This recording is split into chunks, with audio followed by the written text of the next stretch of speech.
జై శ్రీరామ్, జై శ్రీమన్నారాయణ. పితృదేవతల యొక్క పిండ ప్రదానం గురించి మనం తెలుసుకుందాం. ఈ పితృదేవతల యొక్క పిండ ప్రదానం చేయకపోవడం వల్ల మనకు చాలా నష్టాలు జరుగుతాయి. కానీ మనం అవన్నీ కూడా గుర్తుంచుకోకుండా ఏదేదో చేస్తూ ఉంటాం.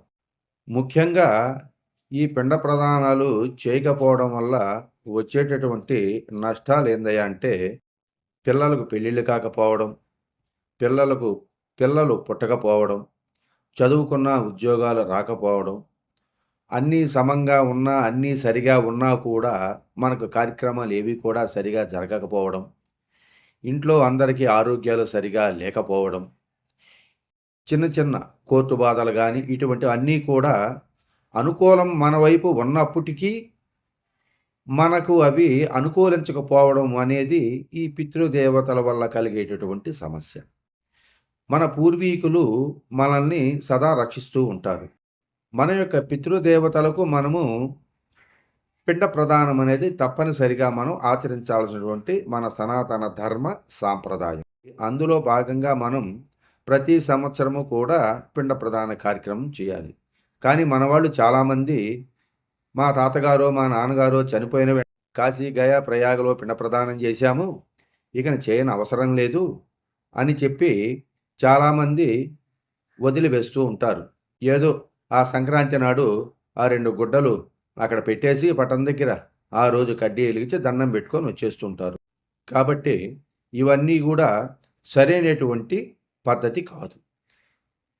తప్పనిసరిగా మనం ప్రతి సంవత్సరము పిండ ప్రదానం హిందూ మతంలో ఉన్నటువంటి ఏ కులమైనా సరే ఈ సాంప్రదాయం అందరికీ వర్తిస్తుంది. ప్రతి ఒక్కరు కూడా పిండ ప్రదానాన్ని ఆచరించి శుభంగా మనం ఉండవచ్చు. ఈ పిండ ప్రదానం వారి యొక్క తిథి నక్షత్రము ఈ చనిపోయిన రోజుల్లో కనుక మనకి గుర్తు ఉన్నట్లయితే ఆ రోజే పిండ ప్రదానం చేయించుకొనవచ్చును. అలా గుర్తు లేని ఎడల మహాలయ పక్షంలో వచ్చినటువంటి అమావాస్య నాడు మనం ఈ పిండ ప్రదాన కార్యక్రమం జరిపించుకొనవచ్చును.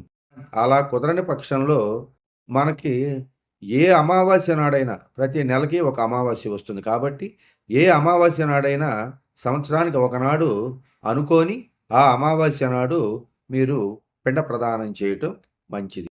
దశదిన కర్మలు చేసిన తరువాత మరలా మనం పట్టించుకోకుండా ఉన్నట్లయితే మొట్టమొదటిసారిగా కాశీ గయా ప్రయాగ ఈ 3 చోట్ల వదిలినా సరే, లేదా ఇంక ఎక్కడైనా సరే ఈ పిండ ప్రదాన కార్యక్రమాన్ని జరిపించి ఆ తరువాత ప్రతి సంవత్సరము మనము ఒక దినం అంటే వారి తిథి తెలిసిన నాడు కావచ్చు, లేదా తెలియకపోతే మహాలయ అమావాస్య నాడు కావచ్చు, లేదా ఏదో ఒక అమావాస్యను మనం ఎంచుకొని అదే అమావాస్యకి ప్రతి సంవత్సరము పిండ ప్రదానం ఆచరిస్తూ గనక ఉంటే మనకి ఇటువంటి చిన్న చిన్న సమస్యలు నిత్యం ఉండేటటువంటి సమస్యలు అన్నీ కూడా మనకి తొలగిపోయి మన అందరం కూడా కుటుంబం అంతా కూడా సుభిక్షంగా ఉంటుంది.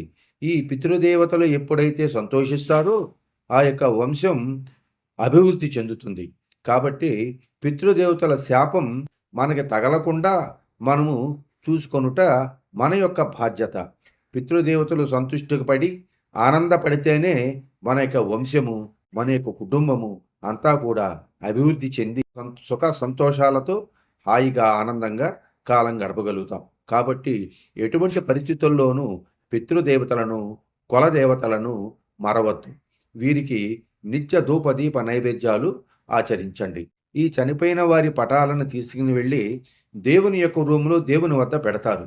పెట్టుకొనవచ్చును, ఎవరి ఇష్టం వారిది, దానికేమీ అభ్యంతరం ఏమీ లేదు.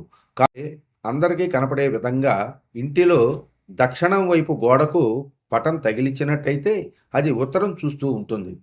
దక్షిణ గోడకు పటం తగిలించి దానికి నిత్యము ఒక పువ్వు, ఒక అగరబత్తి వెలిగించి నమస్కారం చేసుకున్నట్లయితే మరీ ఇంకా శుభ ఫలితాలు ఎక్కువగా గోచరిస్తాయి. మనకి నిద్ర లేస్తూనే ముందు పితృదేవతల యొక్క పటాన్ని మనం దర్శించుకొని ప్రతిరోజు ఆ పటానికి ఒక పువ్వు లేదా ఒక అగరబత్తి వెలిగించి నమస్కారం చేసుకున్నట్లయితే మన కుటుంబం కూడా అభివృద్ధి చెందుతుంది. ఈ పిండ ప్రదానంతో పాటి ఈ యొక్క పితృదేవతల యొక్క ఫోటోలను కూడా దక్షిణం వైపు గోడకు తగిలించి మనం ఉత్తర వైపున నిలబడి దక్షిణం గోడకు ఉన్నటువంటి పటానికి నమస్కారం చేసుకున్నట్లయితే మనకి చాలా శుభం జరుగుతుంది. జై శ్రీరామ్, జై శ్రీమన్నారాయణ. తప్పక మా యొక్క ఛానల్‌ని సబ్స్క్రైబ్ చేయండి, వాచ్ చేయండి, ఓ లైక్ కొట్టండి. జై శ్రీరామ్, జై శ్రీమన్నారాయణ.